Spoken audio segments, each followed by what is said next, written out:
Então vamos orar.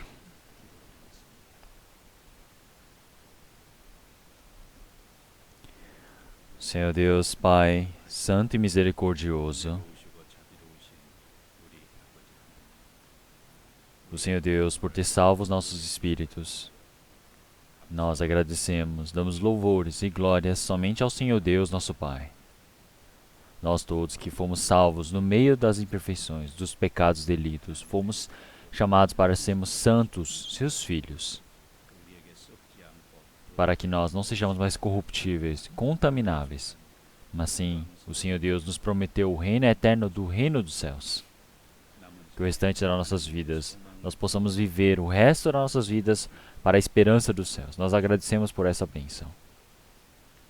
Senhor Deus, hoje, os irmãos e irmãs que receberam a salvação pelo seu sangue foram chamados de todos os cantos. Através da sua palavra santa, o Senhor Deus permitiu para que nós todos pudéssemos estar em comunhão. Abrindo a palavra, que esta palavra do Senhor possa fazer compreender dentro de nossas vidas, para que possa se tornar força, comida e consolo em nossas vidas. Se existir alguma coisa que não é apta, digna diante do Senhor Deus, que através da sua palavra o Senhor Deus possa demonstrar. Que através da palavra, da misericórdia, do poder do Espírito Santo, o Senhor Deus possa nos purificar. E que também o Senhor Deus possa fazer com que nós possamos compreender qual a maneira que nós devemos viver. Senhor Deus, aqueles que estiverem com a saúde debilitada, que o Senhor Deus possa restaurar a saúde rapidamente. Aqueles que estiverem no meio da tentação, no meio de tribulações, que o Senhor Deus possa permitir toda a graça, porque o Senhor conhece toda a situação, toda a dificuldade. Que o Senhor Deus possa estender, levantar estes irmãos no meio da dificuldade. Que o Senhor Deus permita para que eles possam andar para o meio da verdade. Todos os irmãos santos que não estiveram presentes aqui hoje, que não importa onde eles estejam, que o Senhor Deus permita a sua graça. Que o Senhor Deus possa estar junto em todo lugar, não importa onde seja. Que o Senhor Deus possa auxiliar em todo o trabalho do Evangelho. Que o Senhor Deus possa preencher com o seu necessário, com a sua palavra, para que nada falte nessa família, para que o Evangelho possa ser pregado fortemente e assim possa ser manifestada a palavra do Senhor Deus em evidência. Que o Senhor Deus permita a graça também para a vida do pastor Lee e vários outros irmãos que o acompanharam nessa missão em Hong Kong. Que o Senhor Deus permita para que nessa chance possamos ter a oportunidade de podermos fundar a sua igreja, para que possa fortalecer o Evangelho nesse lugar. Todos os irmãos e irmãs que estiverem aqui presentes, o Senhor Deus possa trabalhar e possa ajudar. Senhor Deus, nós agradecemos em nome do Senhor Jesus Cristo que nos amou e nos salvou. Amém. 찬양대 찬양해 주시겠습니다.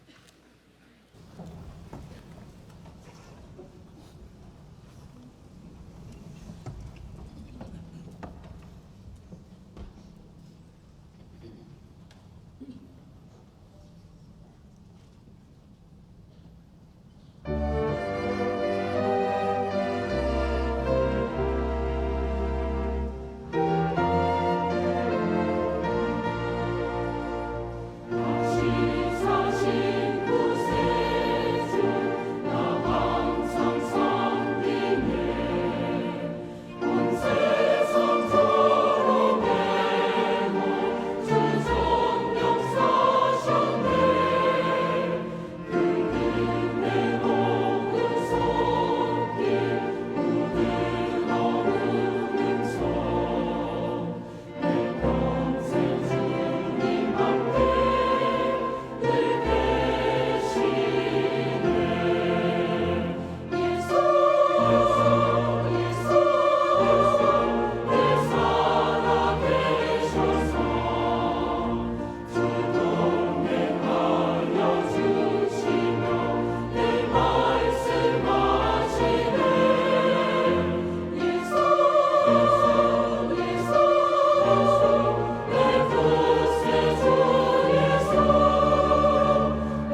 Vamos procurar João capítulo 13.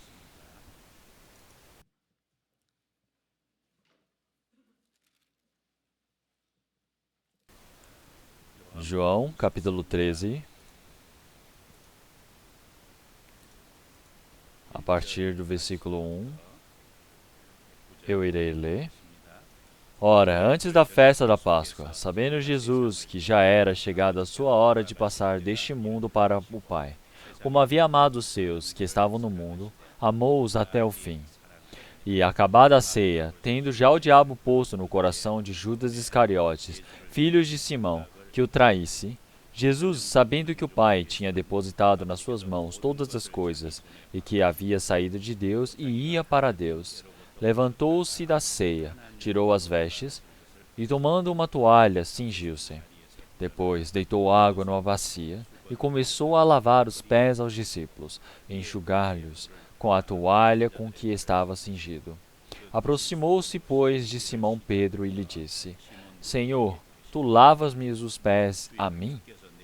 Respondeu Jesus e disse-lhe: O que eu faço não o sabes tu agora, mas tu o saberás depois. Disse-lhe Pedro: Nunca me lavarás os pés. Respondeu-lhe Jesus: Se eu te não lavar, não tens parte comigo. Disse-lhe Simão Pedro: Senhor, não só os pés, mas também as mãos e a cabeça. Disse-lhe Jesus: Aquele que está lavado não necessita de lavar senão os pés, pois no mais todo está limpo. Ora, vós estáis limpos, mas não todos. Porque bem sabia ele quem o havia de trair. Por isso disse: Nem todos estáis limpos. Depois que lhes lavou os pés e tomou as suas vestes, e se assentou outra vez à mesa, disse-lhes: Entendeis o que vos tenho feito? Vós me chamais mestre e senhor, e dizei bem, porque eu o sou. Ora, se eu, senhor e mestre, vos laveis os pés, vós deveis também lavar os pés uns aos outros. Porque eu vos dei o exemplo para que, como eu vos fiz, façais vós também. Versículo 27. E após o bocado entrou nele Satanás. Disse, pois, Jesus: O que fazes, faze-o depressa. E nenhuma dos que estavam assentados à mesa compreendeu a que propósito lhe dissera isto. Porque, como Judas tinha a bolsa, pensavam alguns que Jesus lhe tinha dito: Compra o que nos é necessário para a festa, ou que desse alguma coisa aos pobres. E tendo Judas tomando o bocado, saiu logo. E era já noite. Tendo ele, pois, saído, disse Jesus: Agora é glorificado o Filho do Homem, e Deus é glorificado nele. Se Deus é glorificado nele, também Deus o glorificará em si mesmo, e logo o há de glorificar. Versículo 34 e 35, vamos ler todos juntos. Um novo mandamento vos dou, que vos ameis uns aos outros, como eu vos ameis a vós, que também vós uns aos outros vos ameis. Nisto todos conhecerão que sois meus discípulos, se vos amardes uns aos outros.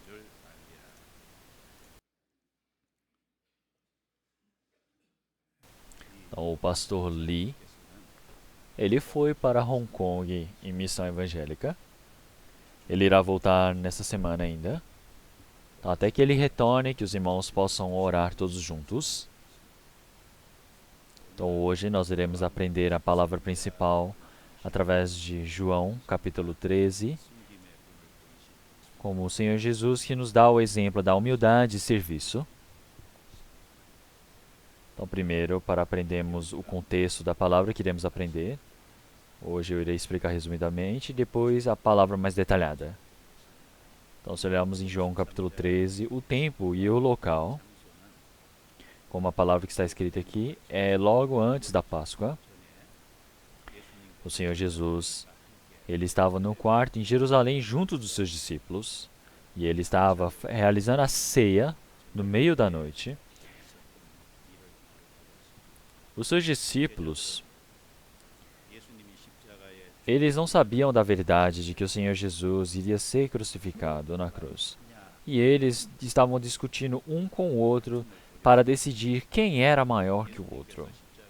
O Senhor Jesus, para morrer, ele está no caminho de subir a Jerusalém.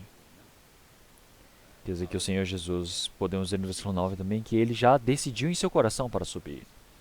O Senhor Jesus, com uma grande decisão, ele subiu para Jerusalém. Mas a mãe de João e Tiago, eles pediram para que a mãe fosse até o Senhor Jesus, para pedir que quando o Senhor ele subir aos céus, para que Tiago e João pudessem se assentar ao lado do Senhor, um na direita e um na esquerda.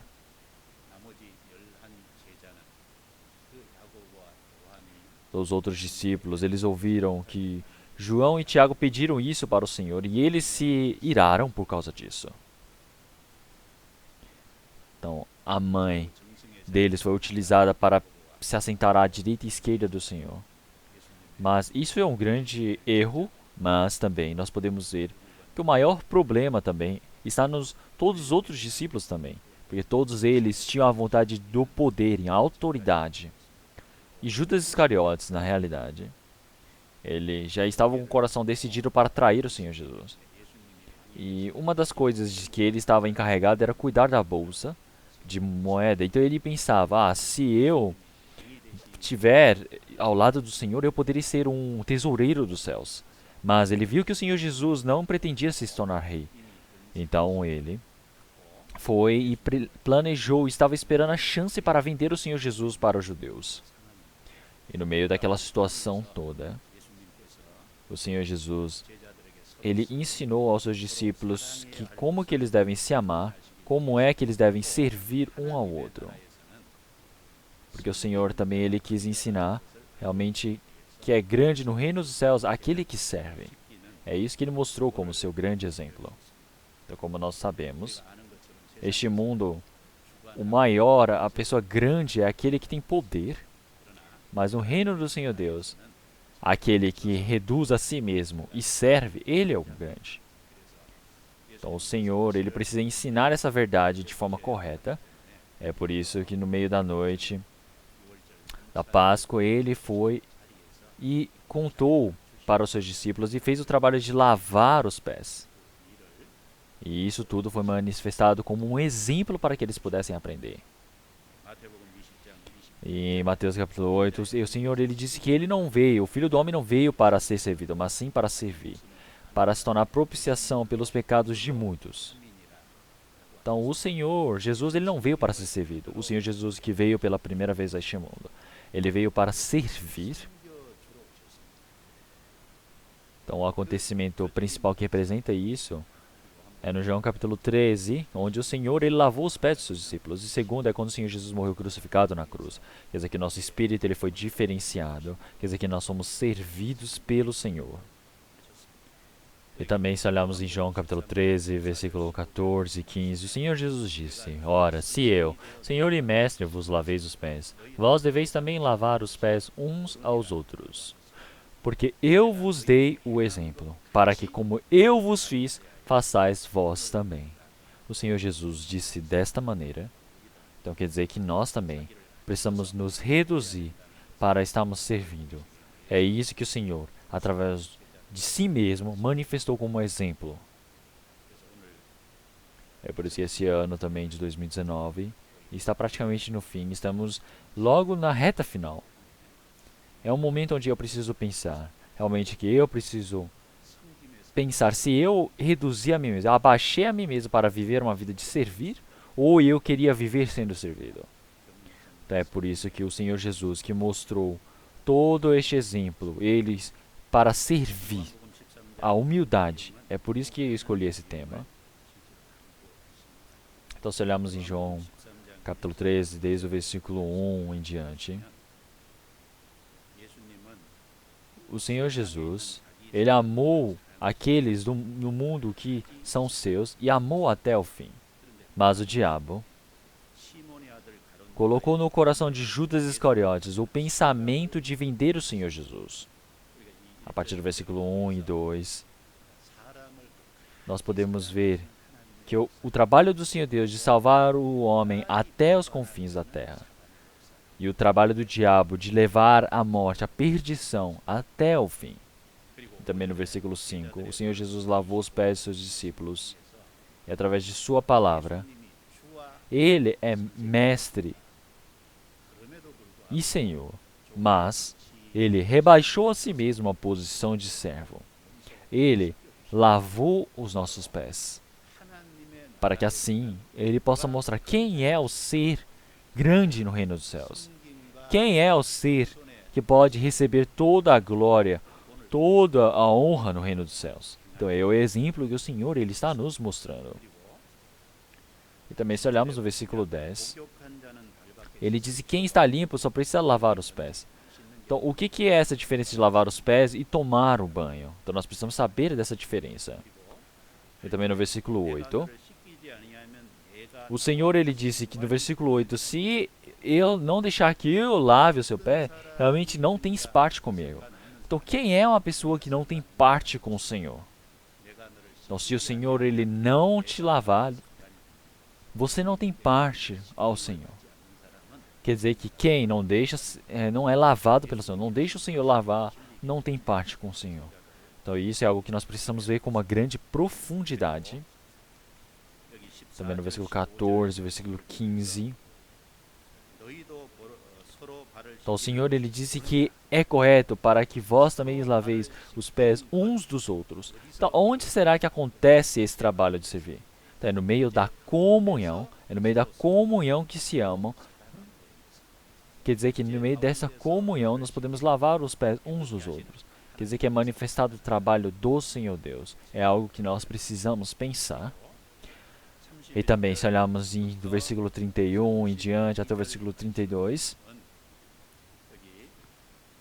se Deus é glorificado nele, também Deus o glorificará em si mesmo, e logo o há de glorificar.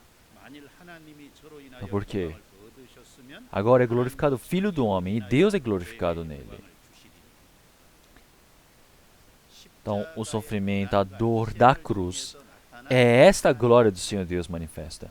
Quando o Senhor Jesus ele passa pelo sacrifício, o sofrimento na cruz, ele pôde cumprir a salvação. Quer dizer que o amor do Senhor Deus foi manifesta perfeitamente. O Senhor Jesus ele manifestou este amor do Senhor. É por isso que ao lado do Senhor Deus, ao lado de Cristo, o Senhor Deus permite a sua glória. E é por isso que não existe glória sem sofrimento, sem trabalho, sem esforço. Quer dizer que isso é uma glória fajuta, uma glória inútil, uma glória sem valor. Se não tiver sofrimento e não tiver dor. É por isso que a glória do Senhor Deus, quando é manifesta através do sofrimento e sacrifício, o Senhor Jesus, por ter recebido esta glória, esse sofrimento, quer dizer que o Senhor Deus ele há de retribuir a nós com a sua glória. E também no versículo 34 e 35, o Senhor disse novo mandamento. Qual é o antigo mandamento e novo mandamento? É algo que precisa ser pensado. E também ele disse, vos ameis uns aos outros. Então, que vos ameis uns aos outros como eu vos amei a vós, que também vós uns aos outros vos ameis. Nisso todos conhecerão que sois meus discípulos e vos amardes uns aos outros. Quer dizer que o trabalho da salvação do Senhor Deus vai ser manifesto ao amarmos uns aos outros. Então, em João capítulo 13, nós temos diversas palavras registradas, com diversos temas presentes para nos ensinar. Então, vamos pensar de forma bem explícita. Vamos ler versículo 1 e 2. Versículo 1, capítulo 13, versículo 1. Vamos ler todos juntos. Ora, antes da festa da Páscoa, sabendo Jesus que já era chegada a sua hora de passar deste mundo para o Pai, como havia amado os seus que estavam no mundo, amou-os até o fim. O Senhor Jesus, ele partiu deste mundo, e quando ele estava para subir ao céu, ao Pai, ele já soube que estava próximo do seu tempo. Quer dizer que o Senhor, ele parte deste mundo para voltar ao Pai. Para retornar ao Pai, é necessário que o Senhor Jesus, ele sofra, morra na cruz, para que assim ele possa ir para o túmulo e vencer a morte e ressuscitar para retornar ao Pai. Quer dizer que agora ele já soube que estava próximo do tempo para retornar ao Pai. Quer dizer que ele soube também o tempo da cruz estava muito próximo. Quer dizer que o Senhor Jesus, ele o sabia. Então por que o Senhor Jesus veio a este mundo? Porque ele queria nos dar a cruz. É um dia antes da Páscoa. Quer dizer que o Senhor Jesus ele já soube que a cruz estava próxima, por causa um dia antes da Páscoa. É por isso que o Senhor Jesus ele veio neste mundo por causa da cruz. Quer dizer que para todas as pessoas possam olhar para a cruz, para que possam caminhar um passo a passo como a vida do Senhor Jesus. A vida do Senhor Jesus de 3 anos e meio é uma vivência de somente olhar para a cruz ser o objetivo e ele dar um passo atrás de outro. Quer dizer que ele vai andando, caminhando dessa maneira e é assim que é possível. Então, uma palavra aqui está bem próxima em João também. O Senhor, ele disse o quê? Ainda não é chegada a minha hora. Ainda não é chegada a minha hora. Então, o Senhor, ele disse de forma repetida essa palavra. Então, o que o Senhor, ele fala de seu tempo? Quer dizer que ele sempre está realmente dando exemplo à cruz. E é nisso que ele se embasa. Então, vamos procurar essas palavras. Então, vamos deixar marcada esta palavra. E vamos procurar João capítulo 2. João capítulo 2. João capítulo 2, versículo 4.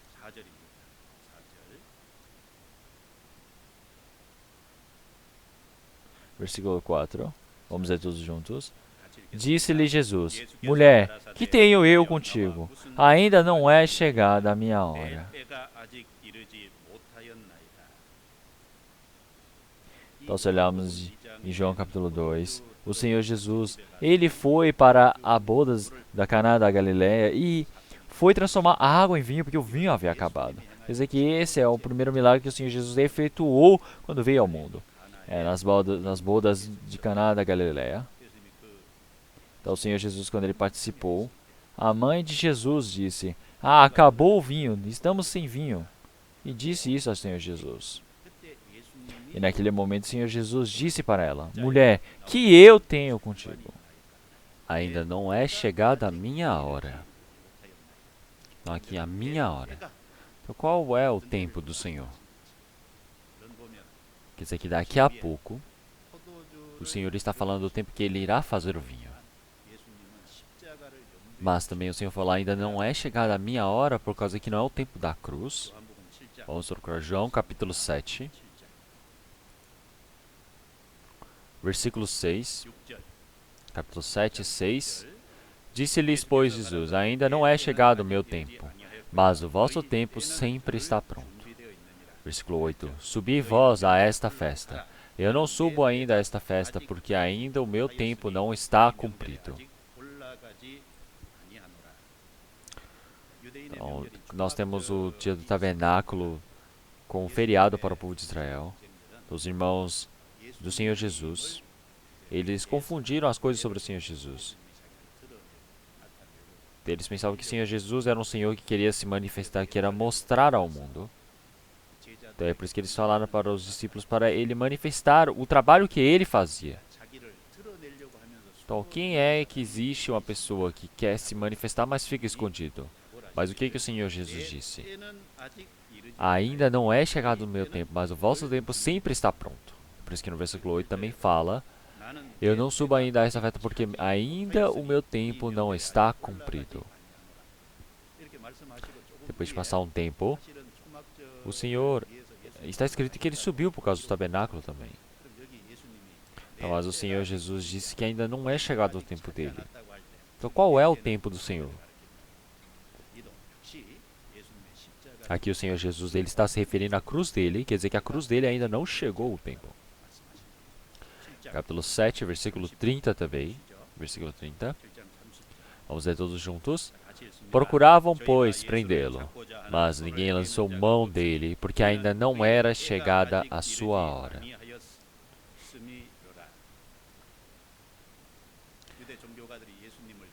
Todos os grandes líderes do povo de Israel queriam prender o Senhor Jesus, mas eles não conseguiram prendê-lo. Por quê? Porque o que fala aqui? Porque ainda não era chegada a sua hora. Quer dizer que o tempo da morte da cruz do Senhor Jesus não havia chegado ainda. Então vamos ver. Capítulo 8, versículo 20 também. Vamos ler todos juntos. Estas palavras disse Jesus no lugar do tesouro, ensinando no templo, e ninguém o prendeu, porque ainda não era chegada a sua hora.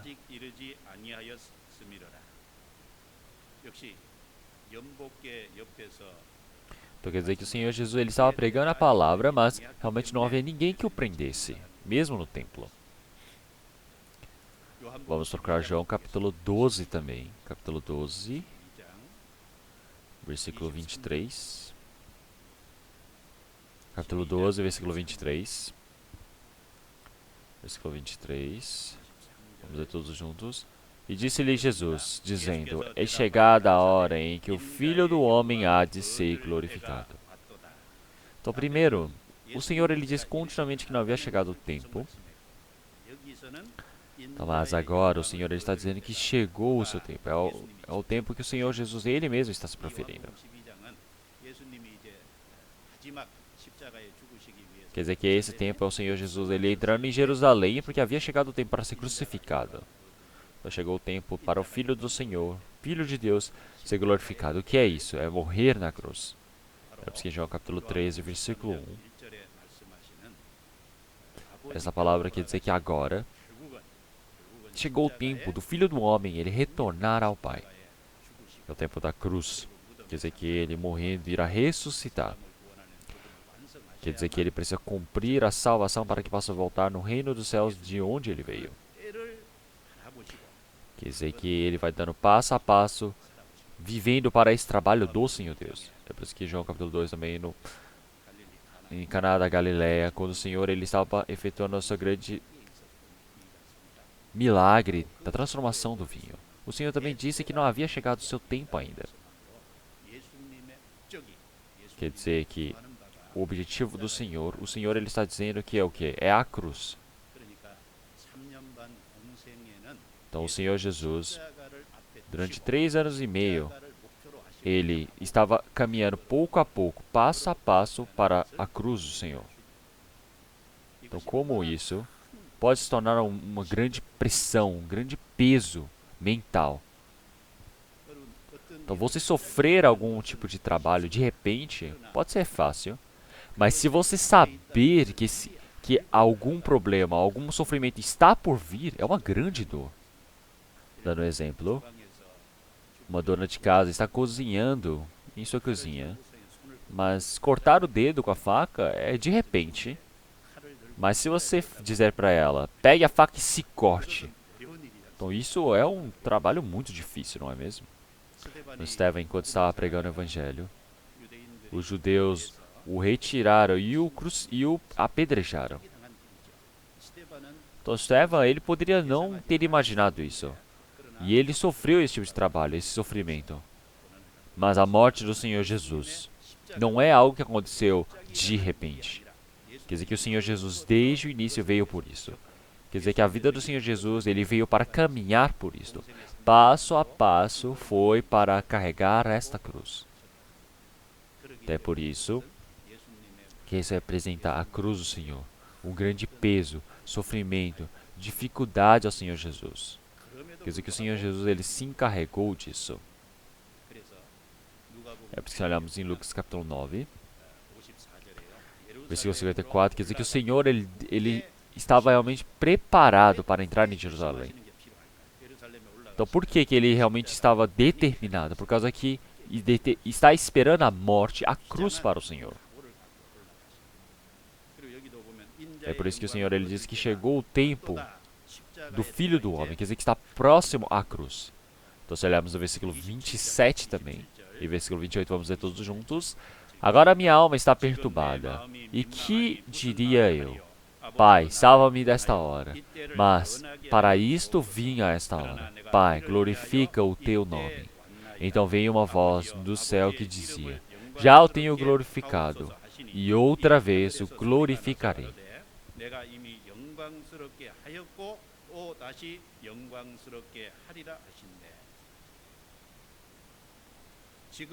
Então por que o Senhor ele disse que estava realmente perturbado o seu coração? Então porque o Senhor Jesus ser crucificado. Nós podemos ver por slides, por vídeos. Se olharmos as pessoas representando esse momento, nós realmente cobrimos os lugares realmente vergonhosos do Senhor Jesus. Mas o Senhor Jesus ele estava totalmente nu e foi crucificado dessa maneira. Isso é a vergonha, isso é um sofrimento. O Senhor Jesus foi crucificado 9 horas da manhã e 3 horas da tarde ele faleceu. Quer dizer que durante 6 horas ficou crucificado. Então imagine aquela imagem, aquele sofrimento, aquela dor que ele estava. Passou o prego nas suas mãos, nos seus 2 pés. Recebeu um grande sofrimento antes de ser crucificado. Essa dor toda foi passada pelo Senhor Jesus. Quer dizer que o corpo do Senhor Jesus, para vencer essa dor, será que ele gostava disso? Não, realmente ele disse, está perturbada. Agora minha alma está perturbada. E que direi eu, Pai, salva-me desta hora, mas para isto vinha esta hora. Quer dizer que o Senhor Jesus, mesmo na frente dos Montes das Oliveiras, orando, ele deixou essa oração por fim. Quer dizer que essa foi a oração do Senhor Jesus. O Senhor Jesus, no meio de tanta dor, no meio de um sofrimento tão grande que está por vir, ele está logo à frente dessa dor. Ele amou aqueles que eram seus. Quer dizer que até o fim ele os amou. Quer dizer que a dor, o sofrimento que a carne dele havia de receber. O Senhor Jesus não está pensando nisto primeiro. Ele está pensando primeiro no espírito das pessoas. Quer dizer que ele os amou desta maneira primeiro. É por isso que em João capítulo 13, ele disse que eram o quê? Os seus. Então quer dizer que ele está representando sobre os seus 12 discípulos. Naquele tempo, ele podia estar representando todo o povo de Israel naquele tempo. Podia ser que estivesse representando todas as pessoas deste mundo. Porque a cruz do Senhor Jesus é para todas as pessoas deste mundo, não é mesmo? Também se olharmos em João capítulo 1, versículo 29, disse, eis o Cordeiro de Deus que tira o pecado do mundo. Disse o pecado do mundo. Então 1 João capítulo 1, versículo 2 também diz que ele é a propiciação pelos nossos pecados, não também somente os nossos, mas de todo o mundo. Por que colocou o pecado de todo o mundo? Por causa do pecado de todo o mundo. Quer dizer que quando ele está representando todas as pessoas que estão no mundo. Quer dizer que de forma simples parece que são os 12 discípulos, mas de forma grande é todas as pessoas deste mundo. Então ele falar que são seus. Judas Iscariotes também está incluso. Como nós já sabemos. Judas Iscariotes, qual é o trabalho dele? Judas Iscariotes, ele achava que ele ia se tornar tesoureiro quando o Senhor ele fosse rei. Porque ele sabia que o Senhor iria dominar o povo de Israel, iria dominar Roma, iria realmente se tornar um grande rei. E ele recebeu a prata porque ele soube que o Senhor Jesus não ia se tornar rei. Então é por isso que ele já havia decidido junto com os judeus quando trair o Senhor Jesus. Qual o lugar? O Senhor Jesus, mesmo sabendo de todas essas coisas, o amou. Mas o amou até o fim. Tá aqui Judas Iscariotes está incluso. Então se Judas Iscariotes realmente odiasse o Senhor Jesus odiasse a Judas também, então todos os discípulos eles teriam percebido naquele tempo. Dá para perceber pelo rosto, não é? Pela feição. Mesmo você não querendo mostrar pelo seu semblante, dá para perceber que você não está gostando. Nós podemos ver pelo jeito da fala, pelo rosto, pela expressão, pelas ações das pessoas. Então, Judas Iscariotes é aquele que já recebeu o dinheiro para vender o Senhor Jesus. Mas o Senhor Jesus é aquele que o amou até o fim. E também os discípulos, se olharmos no fim. O Senhor Jesus mesmo ensinando que foi o Judas Iscariotes que iria vender ao Senhor Jesus. Eles não conseguiram reparar. Eles encostaram e falaram para João, pergunta para o Senhor Jesus quem é o traidor. Então o que o Senhor Jesus disse? Então, aquele que eu molhar o pão e entregar para ele, este é o traidor. E ele deu para Judas Iscariotes. Mas mesmo assim, os discípulos não repararam. Quer dizer que o Senhor Jesus, no fundo do coração, até o fim, amou a Judas. É o que nós podemos perceber aqui. Então, mas Judas é aquele que negou o Senhor Jesus até o fim. Ele negou este amor. Então, aqui nós podemos ver o Senhor Jesus, que ama até o fim. E também nós podemos ver a forma realmente tão dura, tão insensata do ser humano, de negar ao Senhor. Então será que foi somente para Judas Iscariotes isso? Então nós todos recebemos uma grande graça da cruz. Nós todos recebemos um grande amor do Senhor. Nós recebemos o Evangelho dessa maneira. Mas o amor do Senhor vai se esfriando. Quer dizer que nós já não emocionamos ao amor do Senhor. Então, realmente, cada momento que nós olhamos esse coração, será que o Senhor, como é que ele deve se entristecer? Então, nosso coração, nós precisamos pensar, nossa, nosso coração é tão mal, sendo assim, é tão duro. Então, é algo que nós mesmos podemos sentir, não é? Então, Senhor Deus, tudo que ele desejava manifestar pelo Senhor Jesus é o amor de Deus. E este amor de Deus não foi somente por palavras, mas sim, é pela cruz do Senhor, pela morte do Senhor Jesus na cruz. Quer dizer que é um amor de sacrifício. Em João capítulo 3, versículo 16, realmente ele deu o seu Filho unigênito, porque amou o mundo de tal maneira, para que todo aquele que nele crê, não pereça, mas tenha a vida eterna. Quer dizer que ele, para dar o seu Filho unigênito, ele realmente nos amou. É um amor de sacrifício que entregou o seu Filho unigênito. Também se olharmos em 1 João capítulo 4, realmente ele disse, nisso consiste o amor. Então não que nós tenhamos amado a Deus, mas Deus nos amou primeiro e deu o seu Filho unigênito para a propiciação dos nossos pecados. Então nisto consiste o amor. Quer dizer que o amor vem do Senhor Deus, não está no coração dos homens. Quer dizer que se iniciou em Deus. E assim, por Cristo, por causa de nossos pecados, Cristo morreu na cruz. Em Romanos capítulo 5, versículo 8, quando nós ainda éramos pecadores, o Senhor Jesus, ele morreu na cruz. Ele permitiu o seu amor, ele confirmou o seu amor por nós. Quer dizer que ele testificou verdadeiramente o nosso amor. Então isso não é por causa que nós tenhamos feito algo bom. Nós ainda quando éramos pecadores, nós ainda quando estávamos realmente pessoas inúteis que iríamos para o inferno. Então, mas o Senhor Jesus, ele morreu. Morte de cruz para nos dar a salvação. Quer dizer que é verdade, o Senhor ele tem amado o ser humano até o fim. Mas muitas pessoas vão para o inferno. Por que será? Porque essas pessoas até o fim eles negam este amor do Senhor. É por isso que em Romanos capítulo 2, versículo 4 e 5, ou desprezas tu as riquezas da sua benignidade, e paciência, e longanimidade, ignorando que a benignidade de Deus te leva ao arrependimento? Mas, segundo a tua dureza e teu coração impenitente, entesouras ira para ti no dia da ira e da manifestação do juízo de Deus.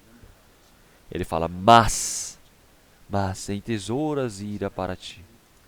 Quer dizer que você nega, você até o fim não recebe. Quer dizer que isso é teimosia. Por causa dessa teimosia, o homem ele vai para a perdição. Judas Iscariotes, ele ter ido ao inferno, não é porque vendeu ao Senhor Jesus, mas é porque até o fim o amor do Senhor ele rejeitou. Judas Iscariotes vendeu o Senhor Jesus por 30 moedas de ouro. Mas Pedro, ele negou o Senhor Jesus 3 vezes seguidas. E na terceira vez, ele negou o Senhor Jesus, amaldiçoou o Senhor Jesus e jurou. Será que esse pecado de Pedro é pequeno? O pecado de Pedro também não tem como jamais falar que é pecado. Ele jurou a todos, negando ao Senhor Jesus. Mas então, existe uma diferença de Pedro e Judas. Pedro, no meio da dor, no meio da dificuldade, no meio do medo dele, ele efetuou isso. Mas por fim, ele soube, ele creu que o Senhor Jesus era o Redentor. É por isso que ele se arrependeu. E ele estava vivo até a espera do Senhor Jesus ressuscitar. E assim ele recebeu toda a missão do Senhor Jesus e ele pregou o Evangelho. Mas Judas Iscariotes, ele negou o Senhor Jesus e não creu. E ele não se arrependeu. Ele pegou as 30 moedas de prata que ele tinha, jogou para os sacerdotes e disse, eu vendi um justo. Ele fez um trabalho humano, mas ele não retornou para o Senhor Jesus. Ele não conseguiu ficar vivo até a vinda do Senhor Jesus, até a ressurreição. É por isso que ele morreu. Se ele tivesse recebido o Senhor Jesus, se ele tivesse aguentado até o tempo do Senhor Jesus, ele poderia ter recebido essa grande chance de receber a salvação, mas ele largou, ele perdeu essa chance. Então, Judas Iscariotes, ele ter ido para a perdição não é porque vendeu o Senhor Jesus, mas é porque ele negou o amor do Senhor Jesus, que o amava até o fim, mas ele o negou. Então, o amor do Senhor, este amor que ele ama até o fim, Judas Iscariotes também está incluso. Então, o que é que pode nos ensinar esta palavra? Então, o Senhor, ele amou a todas as pessoas. Ele amou até aqueles que o vendeu. Este amor tão largo do Senhor, este amor tão infinito do Senhor, este amor de aguardar muito. Nós podemos crer nisso. E se olharmos na palavra, muitas pessoas que tinham pecado, eles receberam o perdão do Senhor. Aquele malfeitor na cruz, ele viveu como um maligno, pecando a vida toda. Mas, por fim, ele recebeu o Senhor Jesus como Salvador e ele pôde estar junto com o Senhor no reino, no paraíso. E também o Senhor Jesus disse o que em João capítulo 8 para a mulher adúltera, que foi flagrada em adúltero. Então, eu também não te condeno, vais e não peques mais. O que ele quer dizer com esta palavra? Então, não está falando somente por palavras dessa mulher. Quer dizer que o seu pecado, eu me encarrego. É por isso que o pecado daquela mulher flagrada em adultério foi levado pelo Senhor Jesus até a cruz. E também em João capítulo 4, a mulher samaritana. E Moisés, no Antigo Testamento também. Ele pregou o evangelho por todo Israel, mas ele foi capturado pela Babilônia e depois retornando para a terra de Israel. Ele disse que o Senhor Jeová é o verdadeiro Deus, é o Senhor. E assim, ele pegou todos os ídolos que ele havia colocado por todo o povo de Israel, mas ele não tinha força para conseguir tirar os próprios ídolos que ele colocou. Porque o povo de Israel estava cheio do pecado, por causa do pecado, da idolatria, aos ídolos que Manassés havia colocado em todo o tempo de Israel. E assim, é preciso se arrepender e retornar verdadeiramente diante do Senhor. E pela oração que ele teve, o Senhor, ele recebeu. Aparece na Bíblia, no Antigo Testamento. Também, seja Judas Iscariotes, seja Manassés, todos eles foram amados pelo Senhor. Até o fim, o Senhor os amou. Quer dizer que até o fim, o Senhor os amou. É um amor sem igual. Quer dizer que por este amor, nós fomos salvos. Por causa deste amor, nós não somos perdidos. Nós recebemos a salvação. Nós não nos perdemos. Nós verdadeiramente fomos segurados pela mão do Senhor, que não podemos mais nos perder. Vamos fechar aqui e vamos procurar Romanos capítulo 8.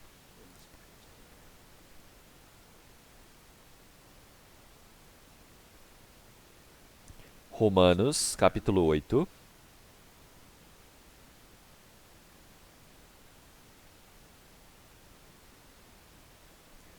Capítulo 8.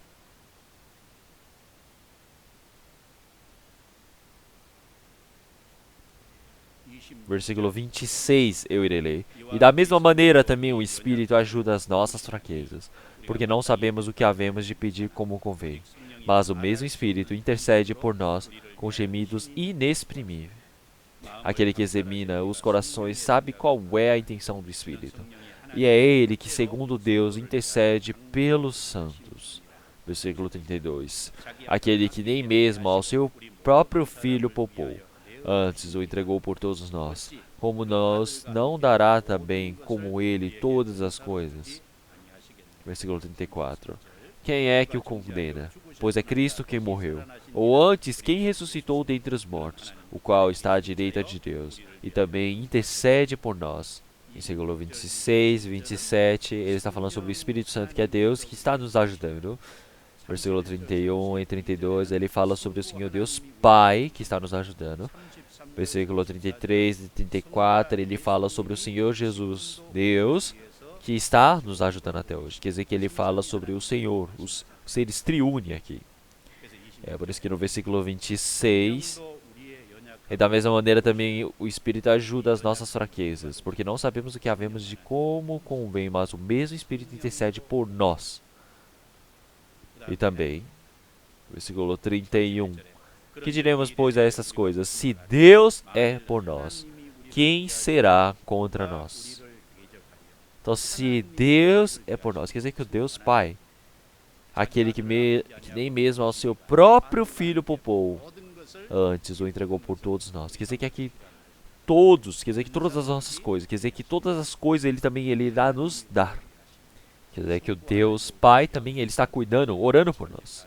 Em versículo 34, quem é que o condena? Pois Cristo, quem morreu, ou antes, quem ressuscitou dentre os mortos, o qual está à direita de Deus e também intercede por nós, o Espírito Santo, o Pai e o Filho, até o fim, eles estão amando.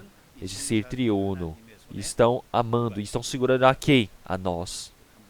Nós somos fracos, nos falta muita coisa. Nós não podemos nos tornar perfeitos de repente. É por isso que até o fim, este amor do ser triuno está nos segurando. Por isso que nós podemos ter certeza em algo.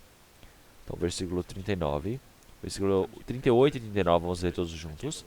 Porque sou certo de que nem a morte, nem a vida, nem os anjos, nem os principados, nem as potestades, nem o presente, nem o porvir, nem a altura, nem a profundidade, nem alguma outra criatura nos poderá separar do amor de Deus, que está em Cristo Jesus, nosso Senhor.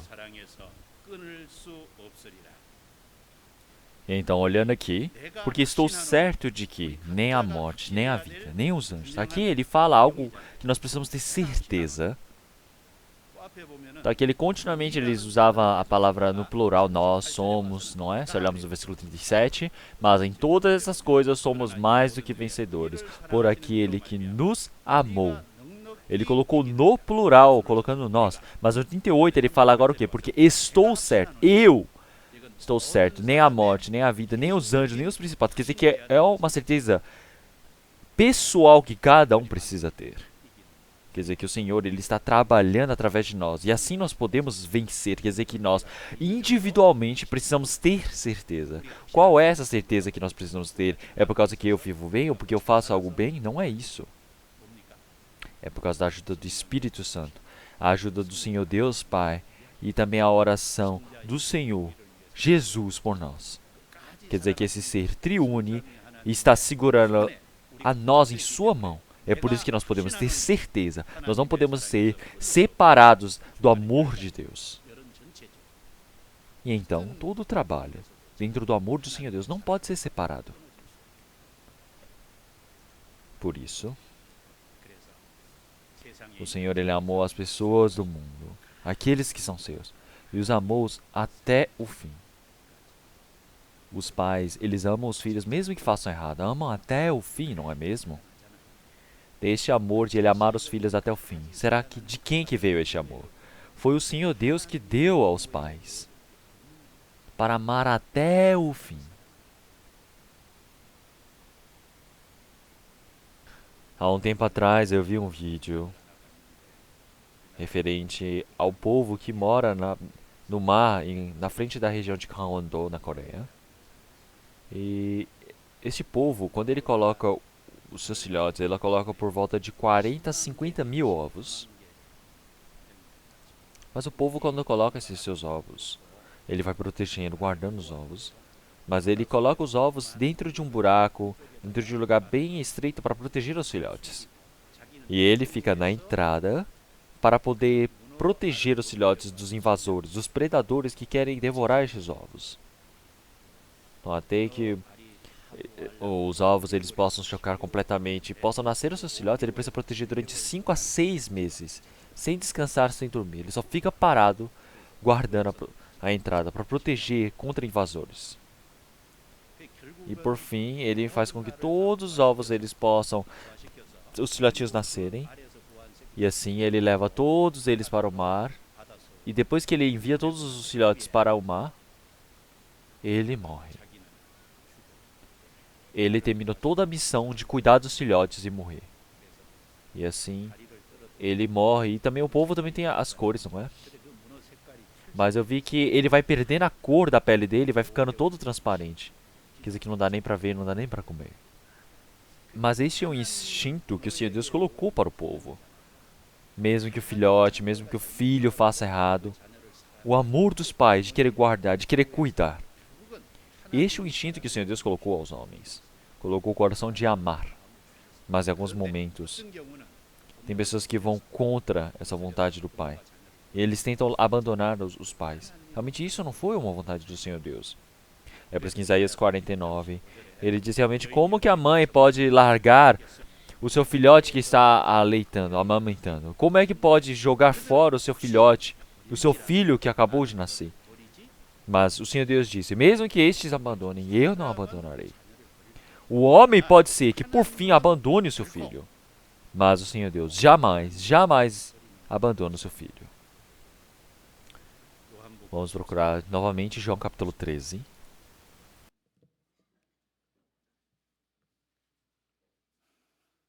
João capítulo 13, versículo 1.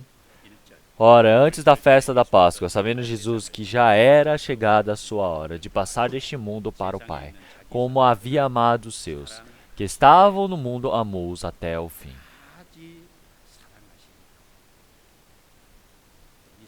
Então aqui dentro está incluso a nós todos.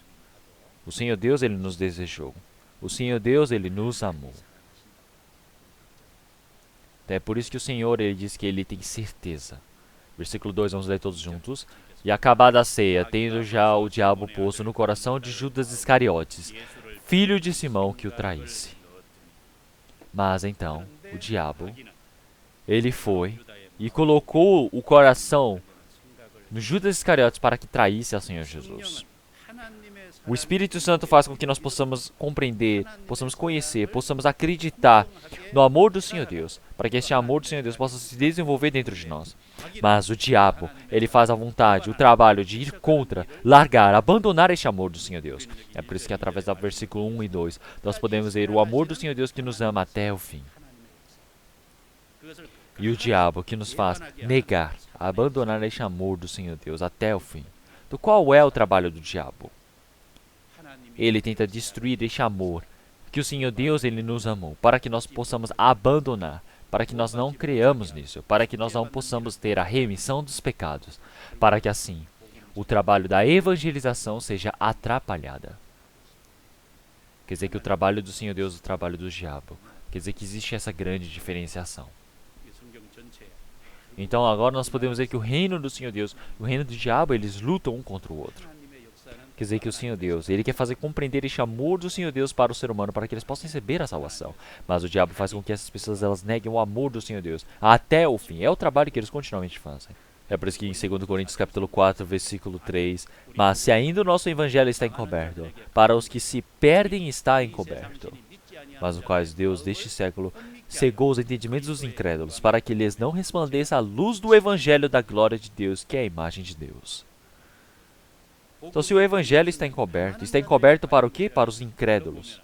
Quer dizer que desde o início está decidido, está definido quem é o incrédulo, quem é aquele que irá fracassar. E assim no versículo 4, nos quais os Deus deste século cegou os entendimentos dos incrédulos. Então quem são essas pessoas que irão fracassar? Não são pessoas já definidas, mas são as pessoas que não querem acreditar. Para essas pessoas o Senhor Deus, ele confundiu o coração. Quer dizer que eles não conseguem ver a luz do evangelho do Senhor Deus, a imagem de Deus que se esplandeça. É por isso que dentro de Judas Iscariotes foi trabalhado desta maneira. Por isso que onde é manifesto o trabalho do Senhor Deus, o trabalho do diabo está junto ali. E também em 1 Coríntios capítulo 16, versículo 9, porque numa grande porta e eficaz se me abriu, e há muitos adversários. O apóstolo Paulo, quando ele estava pregando o evangelho em Efésios, ele escreveu essa carta para Efésios e disse: realmente esse grande trabalho da evangelização foi manifesto em Efésios. Ele pregou o evangelho durante 3 anos e meio, não somente para Efésios, mas para toda a região da Ásia. E ele pregou o evangelho para que muitas pessoas pudessem ouvir e receber a salvação.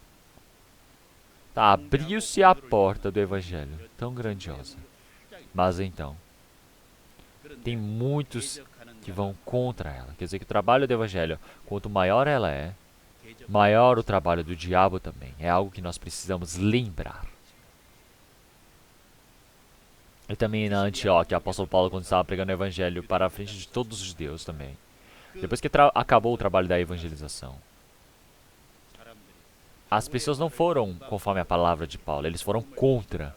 Eles queriam ir contra o evangelho. E assim eles ajuntaram os judeus. e queriam expulsá-lo. E expulsaram da Antioquia. E quando ele ia pregar o evangelho em Iconeu também.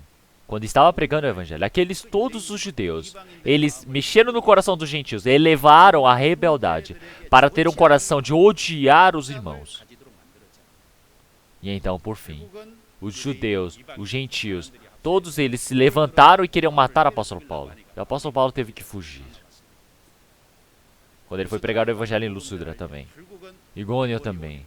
Na Antioquia, na Prícia também. Todos eles perseguiram o apóstolo Paulo até lá e apedrejaram, acharam que ele estava morto e jogaram ele fora do castelo.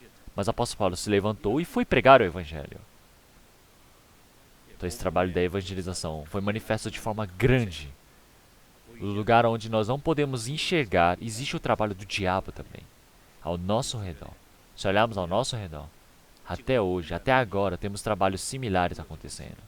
Onde, quando o evangelho chega, entra numa família, podemos ver grandiosamente o trabalho do diabo. No trabalho também, quando o evangelho entra, nós podemos ver o trabalho contra o evangelho. Em uma cidade, em um país, quando o evangelho ele chega, podemos ver o grande trabalho de ir contra o evangelho.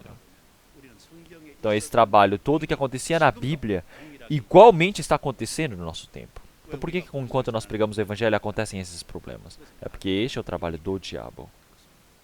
O diabo ele vai contra o amor do Senhor Deus e ele nega para que nós não possamos crer até o final. Existe uma coisa que nós precisamos pensar aqui. Então o diabo ele entrou dentro do coração do filho de Simão, Judas Iscariotes. Ele não colocou o coração de vender a Senhor Jesus dentro de Pedro, colocou dentro de Judas Iscariotes. Se tivesse colocado dentro do coração de Pedro, o que teria acontecido? Será que Pedro teria aceitado ou não? Se tivesse colocado dentro do coração de Pedro, não teria dado sucesso. Ele já que colocou dentro do coração de Judas Iscariotes, isso deu certo. Quer dizer que o coração de Judas Iscariotes é de negar o Senhor Jesus, negar o amor do Senhor Jesus. Ele está com um coração muito bom para fazer isso. Por quê? Porque dentro do coração dos Judas Iscariotes, ele tem um coração encharcado pela cobiça. Já que ele tem a cobiça dentro do seu coração, já que ele estava trazendo a cobiça continuamente, se colocar a cobiça, se colocar o egoísmo dentro do seu coração, ele vai aceitar de forma fácil. E é por isso que ele aceitou. Vamos procurar João capítulo 12. João capítulo 12, versículo 6. Vamos ler todos juntos. Ora, ele disse isso, não pelo cuidado que tivesse dos pobres, mas porque era ladrão, e tinha a bolsa, e tirava o que o ali se lançava. Então, se olharmos em outra tradução, falava que ele era como ladrão mesmo, que ele levava como hábito. Então, os 12 discípulos eles andavam com o Senhor Jesus, e eles seguiam o Senhor Jesus.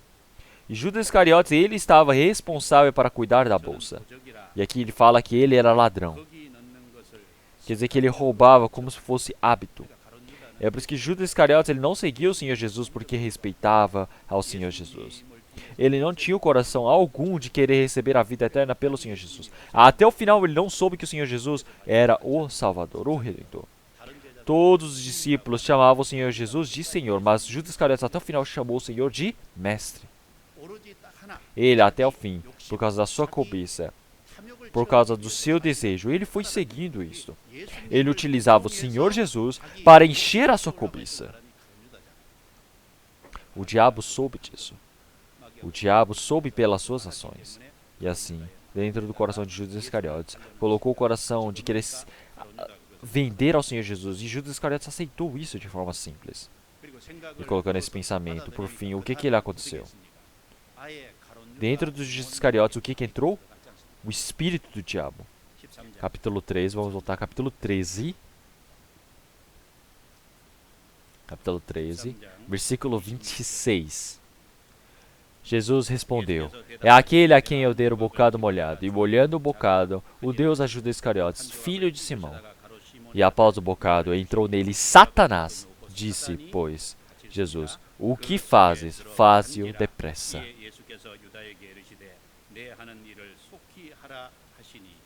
사단이 그 속에 Quer dizer que o diabo, Satanás, entrou nele.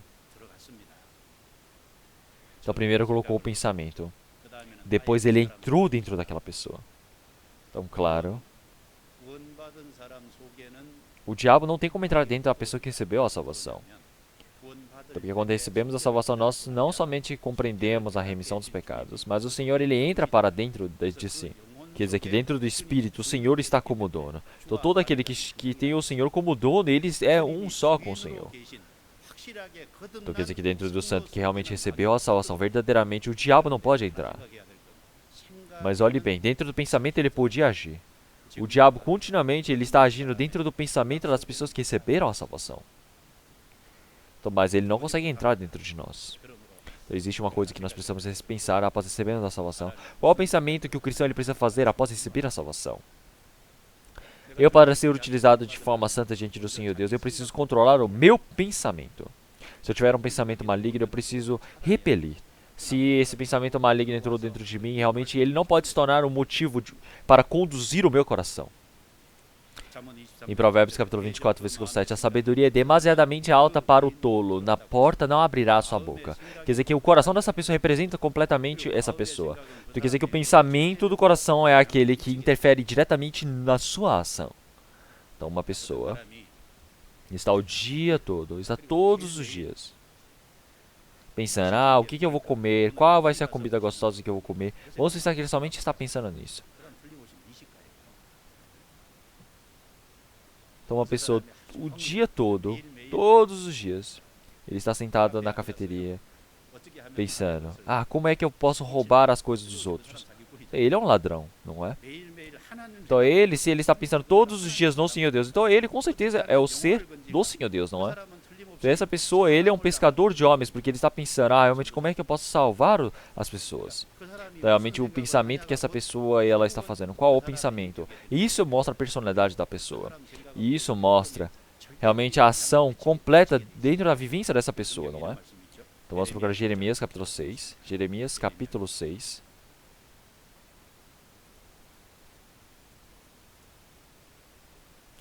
Jeremias capítulo 6, versículo 19.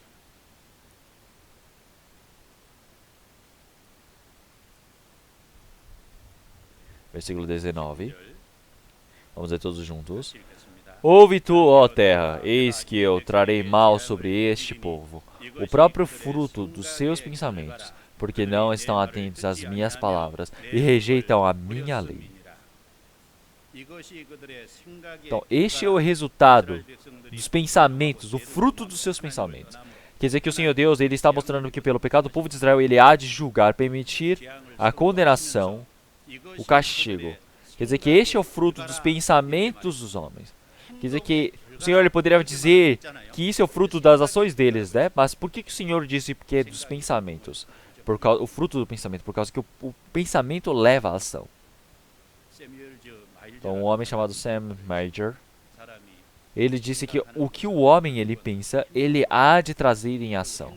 E sempre quando ele leva em ação, isso leva a um hábito, e o hábito, em continuidade, se transforma em personalidade. E quando a personalidade é montada, isso determina o destino da pessoa. Então, se eu realmente desejo ser utilizado pelo Senhor Deus, eu quero ser uma pessoa correta diante do Senhor Deus, o que eu preciso corrigir? O que eu preciso controlar primeiramente? É o meu pensamento. Então, dentro de nós temos diversos pensamentos. Dentro de mim, se é o pensamento do homem, ou se é o pensamento do diabo, se dentro de mim esse é o pensamento meu, ou se é um pensamento do Espírito Santo, que o Senhor Deus ele permitiu para dentro de mim. Eu preciso saber distinguir, não é mesmo? É por isso que Romanos capítulo 5, versículo 6, ele diz que aquele que busca a carne, corre atrás da carne. Aquele que pensa no Espírito, ele busca o Espírito. Quer dizer que essa é a distinção daqueles que buscam o Espírito, porque este tem paz. Então, realmente, durante este ano, como é que vocês viveram? O que vocês viveram desse ano? Quais tipos de pensamentos vocês tiveram? O que vocês vão pensar? O que vocês vão fazer? Porque o pensamento, ele reflete diretamente nas suas ações. O pensamento é o que irá determinar a condução deste homem. Então, tem pessoas que têm muitos pensamentos. Isso não é algo muito bom. Então, o pensamento ele precisa estar realmente conectado na palavra do Senhor Deus para ser conduzido. Mas tem pessoas que têm muitos pensamentos. Tem pessoas que têm o pensamento do diabo. Eles acham que essas palavras realmente como se fosse alguma coisa que fosse para eles e tentam viver seguindo essa vontade do diabo. Mas não é. Realmente é muito importante a ajuda do Espírito Santo. Vamos voltar novamente para João capítulo 13.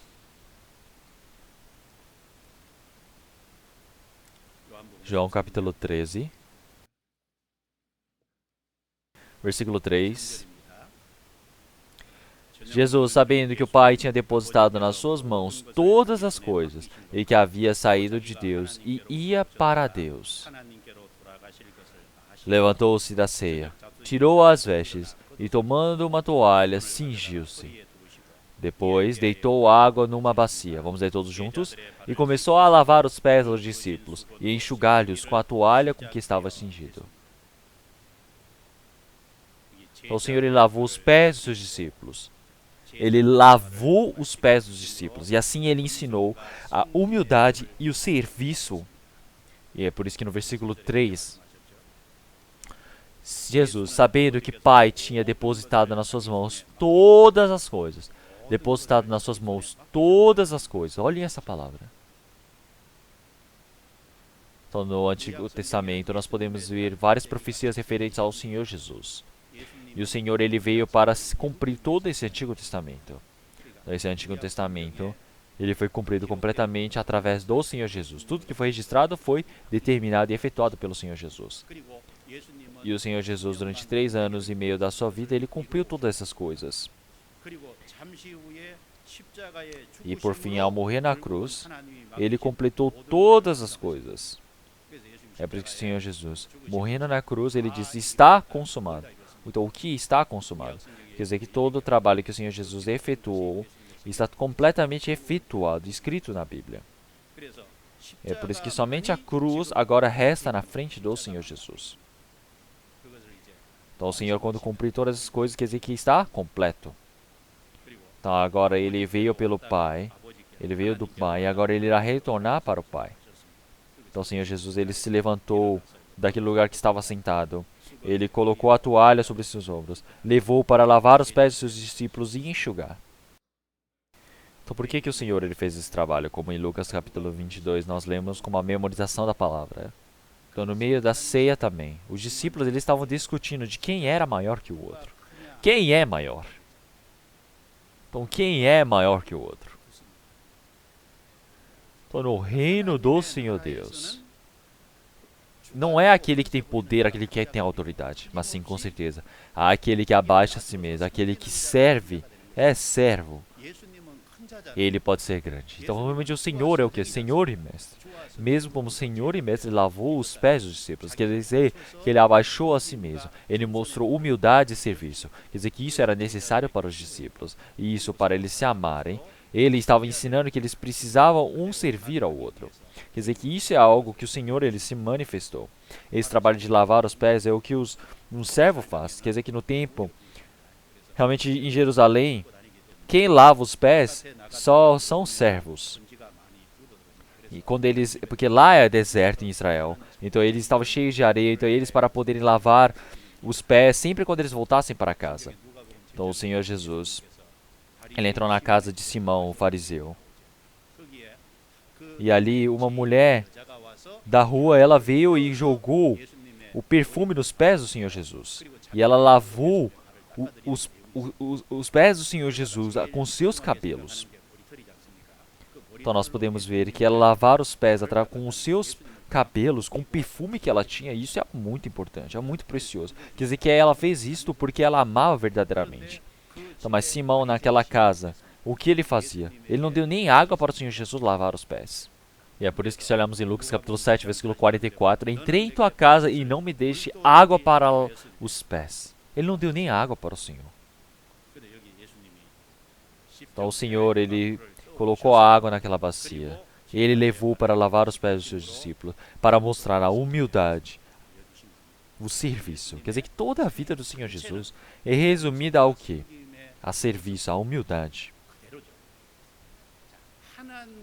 O Senhor Deus, ele veio como homem. Ele ter vindo como homem neste mundo. Isso mostra a humildade, isso mostra o serviço. É por isso que o Senhor, que é maior que os anjos, ele veio a este mundo como pior que os anjos. Então o Senhor Jesus ele tem nascido como filho de um carpinteiro. O Senhor Jesus ele não nasceu dentro de uma família do imperador da Roma. Ele veio o quê? Como filho de um carpinteiro. Ele realmente se rebaixou. E rebaixou até o quê? Até a morte de cruz. Ele tem o quê? A imagem da humildade. O Senhor Jesus ele veio continuamente para preencher as pessoas que faltavam. Quer dizer que o Senhor ele preencheu o que era necessário para eles. O Senhor Deus permitiu o que era necessário para o espírito deles. Quer dizer que o Senhor ele veio vestido da veste da servidão. Então o Senhor ele veio com essa roupa da servidão. E agora ele queria ensinar para os seus servos, para os seus discípulos, como é que deveria servir, o que é realmente o necessário para ser feito. É por isso que para ensinar isso aos seus discípulos, o Senhor Jesus ele efetuou isso verdadeiramente como numa posição de servo. O que o Senhor ele deseja de nós? O que será que o Senhor ele deseja das pessoas que receberam a salvação? Ele deseja que a pessoa que recebeu a salvação, ele se rebaixe. Então essa pessoa que recebeu a salvação, ele precisa abaixar a si mesmo. E assim ele possa servir um ao outro, não é mesmo? Então lavar os pés dos seus discípulos. Quer dizer que a humildade de rebaixar a si mesmo. Lavar os pés dos outros. Quer dizer que esta humildade, este serviço que o Senhor Deus deseja. Então este formato do serviço, este formato da humildade, é isso que o Senhor ele deseja. Então se nós olharmos este ano que se passou também, nós precisamos pensar, será que eu consegui viver bem realmente esse coração da humildade, de servir aos outros? Realmente existem, claro que não, realmente existem muitas coisas que eu não consegui fazer. Então será que realmente eu preciso viver verdadeiramente o trabalho do serviço, de rebaixar a mim mesmo? Por que eu não consigo rebaixar? Porque dentro de mim tem o quê? O instinto do pecado, a concupiscência carnal. É por isso que o Senhor, para abaixar a mim mesmo, para que eu possa servir. Como? Sendo humilde. E é por isso que ele permite o sofrimento, a dor para nós. É por isso que se nós olharmos do ano 2019, este ano que se passou também, o Senhor Deus ele permitiu a dor, o sofrimento, as dificuldades. Por quê? Para me rebaixar. Para que eu possa me rebaixar, e assim eu possa me tornar uma pessoa que possa servir aos outros, não é mesmo? Vamos procurar na Bíblia, Deuteronômio, capítulo 8.